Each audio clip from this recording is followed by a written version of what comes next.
শুভ সকাল।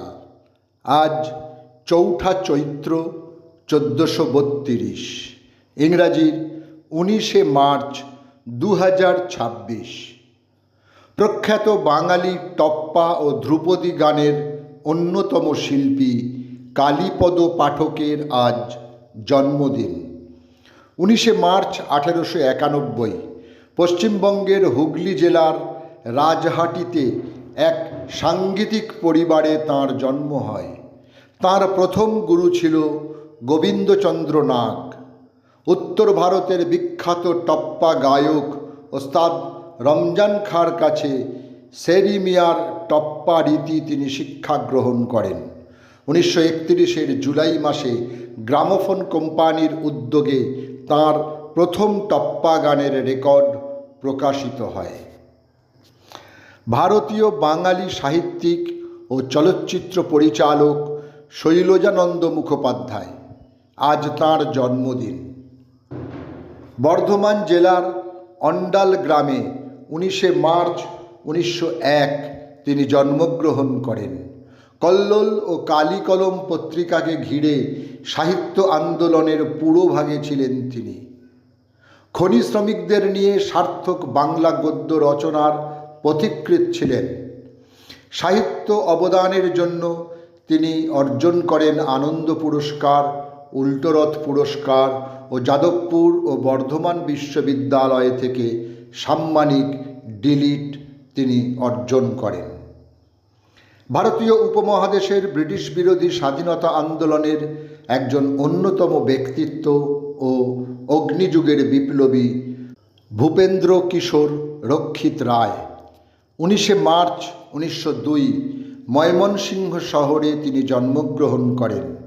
ভারতের সশস্ত্র বিপ্লবী আন্দোলনের পটভূমিতে রচিত গ্রন্থগুলি হল যে পতাকা মাটিতে নামেনি, ভারতীয় রাজনীতির রূপরেখা, চলার পথে, নারী ইত্যাদি। ১৯শে মার্চ ১৬৪৪ রূপনগরের কিরাটপুর সাহিবে শেষ নিঃশ্বাস ত্যাগ করেন ষষ্ঠ শিখ গুরু হরগোবিন্দ। গুরু অর্জুনের মৃত্যুর পর ৩৭ বছর ৯ মাস ৩ দিনের দীর্ঘতম মেয়াদে তিনি গুরু পদে আসীন ছিলেন। ১০ই ফেব্রুয়ারি ১৯০৯ সরকারি পক্ষের উকিল আশুতোষ বিশ্বাসকে কোর্ট প্রাঙ্গণে নিহত করেন এবং ধরা পড়েন বিপ্লবী চারুচন্দ্র বসু। তিনি শুধু বলেছিলেন, ভবিতব্য ছিল আশু আমার হাতে নিহত হবে, আমি ফাঁসিতে মরব, আশু হচ্ছে দেশের শত্রু, তাই তাকে হত্যা করেছি। ১৯শে মার্চ ১৯০৯ আলিপুর কেন্দ্রীয় কারাগারে তাঁর ফাঁসি হয়। বাংলা সাহিত্যের ও লোক সংস্কৃতির বিশিষ্ট গবেষক ও অধ্যাপক আশুতোষ ভট্টাচার্যের আজ মৃত্যুদিন। সময়টা ১৯৮৪। তাঁর গবেষণার প্রধান বিষয় ছিল লোক সংস্কৃতি।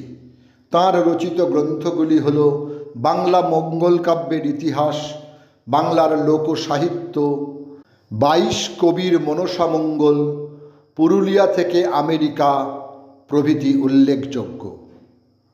ছদ্মনাম সমুদ্রগুপ্ত, সর্বাধিক পরিচিত পূর্ণেন্দু পত্রী নামে, প্রকৃত নাম পূর্ণেন্দু শেখর পত্রী। তিনি ছিলেন বিশিষ্ট ভারতীয় বাঙালি কবি, ঔপন্যাসিক, প্রাবন্ধিক, শিশু সাহিত্যিক, সাহিত্য গবেষক, কলকাতা গবেষক, চিত্র পরিচালক ও প্রচ্ছদ শিল্পী। সাহিত্য গবেষক শিশির কুমার দাস লেখেন, ছন্দের কৌশল, প্রতিমা গঠনের স্পষ্টতা এবং কথন ভঙ্গির ঘরোয়া চাল তাঁর কবিতার প্রধান বৈশিষ্ট্য। ১৯৯৭ আজকের দিনে ৬৬ বছর বয়সে তিনি পরলোক গমন করেন। সকলকেই আমার আনত প্রণাম।